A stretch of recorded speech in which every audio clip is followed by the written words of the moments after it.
Hi guys, Sandy from the Paddle School here.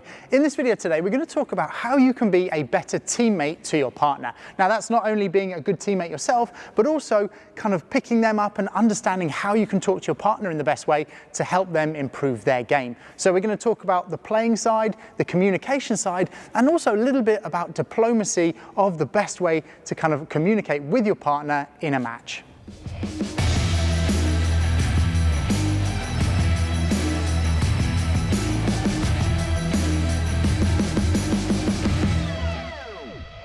Before we start, let us know down in the comments what you find difficult about playing with a new partner, because new partners is often where you have the most trouble. Yeah, if you've got a partner that you've been playing with for a long time, you understand their personality, the way they play, the shots they might choose, and also how to deal with them in a match. But a new partner, you have to kind of approach all of these things from the beginning. So let us know down below what you find difficult about playing with someone new.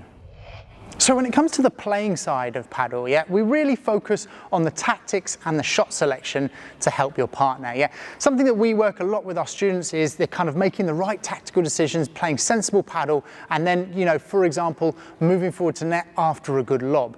But if they're playing with a partner who doesn't know those concepts or they don't use them, and for example, they're net rushing in the middle of the point, or they're going into no man's land, or they're kind of causing difficulties with their court position, then it can be very difficult for you to play with a partner like that. So one of the best things that you can do for your partner is to be predictable. Yeah, play sensible paddle. So for example, if you are going to approach the net, you approach the net after a good lob or after a good chiquita, and then you come forward together. Yeah, if you hit a shot and you sprint forward 3 steps, how are they to know that you were going to do that? Yeah, you've got to play in a way that they can follow you and support you. So that means kind of no running into no man's land, no net rushing, and also the same when it comes to the smashing. If you're at net and the ball has been lobbed and you're running back and your partner is at net expecting you to play a controlled bandeja into the corner, but instead you end up hitting a tennis-style smash and then stay at the back of the court, well, they're not predicting that, so they're staying at net, and therefore you're both out of position. Yeah, so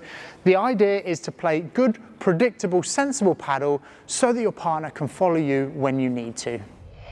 Playing sensibly is a good way to start with your partnership. And this is why if players have been playing together a long time, even if they are a bit more unpredictable, they know each other's games, they know what they're expecting from their partner, and therefore they can kind of adapt. But what I'm saying here is not to be predictable to your opponents, but to be predictable with your shot intention and your movement with your partner. Just to give you an example, if the ball goes up for a lob and I'm coming back into this position for a bandeja, my partner is predicting that I will recover the net. That is the job of my bandeja, is to hit my shot and recover the net. Now, I don't have to be predictable to my opponents. I could hit, you know, with angle towards the side glass or towards the fence. I could hit down the center, or even I could find the angle down the line. But the idea is that once I've hit it, I'm being predictable to come back into this position to support my partner. Yeah, so you can see there the difference between, you know, being predictable for your partner and being unpredictable for your opponents. Yeah, you still have a lot of shot selection if you're making the right intention.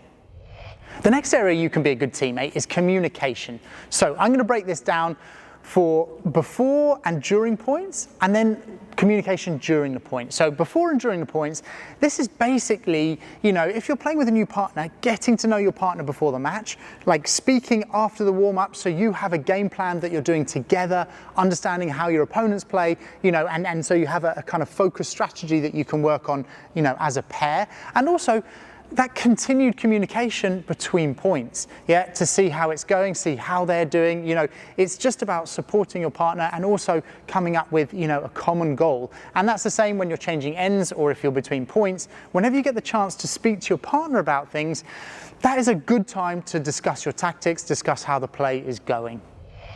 The second area of communication is during the point. Now, if you've ever watched the World Padel Tour live or you've watched it with a sound on, you can hear how much the players are talking to each other during the point. They're giving out so much information about what the opponents are doing that each player knows exactly what they should be doing with each shot. Yeah, and this is something that you need to get into your game, even just to practice. You don't have to kind of be, you know, super technical and deep about what is going on at the other end. You just need to be clear, concise, and also to call early.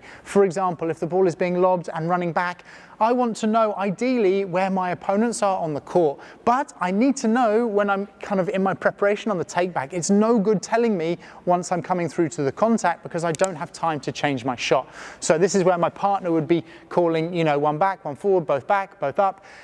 And this is something that if you're playing with a new partner, you might want to discuss this at the beginning of the match, just to say, hey, look, if I say yours up, I'm talking about the diagonal, or I'm talking about the one down the line, or if you know their names, then you can call them by name. But this is something that it's worth getting that communication clear from the beginning, at the beginning of the match, so that when you're calling during the point, both of you know what's going on. So the third part about being a good teammate is recognizing when your partner is struggling a little bit, or when you want to kind of give them information in a diplomatic way.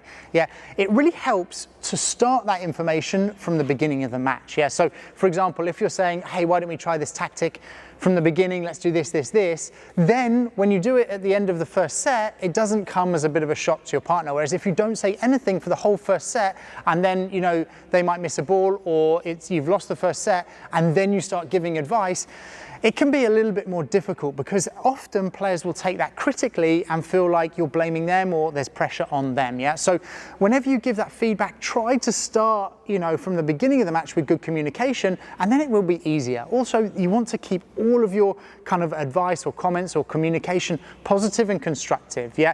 You want to be giving a solution rather than always pointing out a problem. Yeah. If you keep saying, oh, you're making mistakes doing this, and, you know, again, you're putting pressure on your partner. Whereas really the way you could be saying it is, hey, why don't we try hitting here, or try hitting this ball, or they struggle with this, let's aim for that. And that just takes the emphasis away from your kind of partner's mistakes and puts it on an area of your opponent. So it takes it a little bit more tactical. Again, you don't want to be talking too technical with your partner because you don't want to change technique during a game. And unless you're a coach, you shouldn't really be kind of delving into their technique anyway. It can be quite difficult communicating with your partner, particularly if you don't know the personality or the way that they're playing on the court. That's why often if you kind of get to know them a little bit before you step on the court, you will find it easier communicating between the points and the change of ends. Now, when it comes to communication during the point, I've got another video that I'm going to put over this side, but it will also describe how you should be calling to your partner, what information they need, and also how that will affect their shot selection.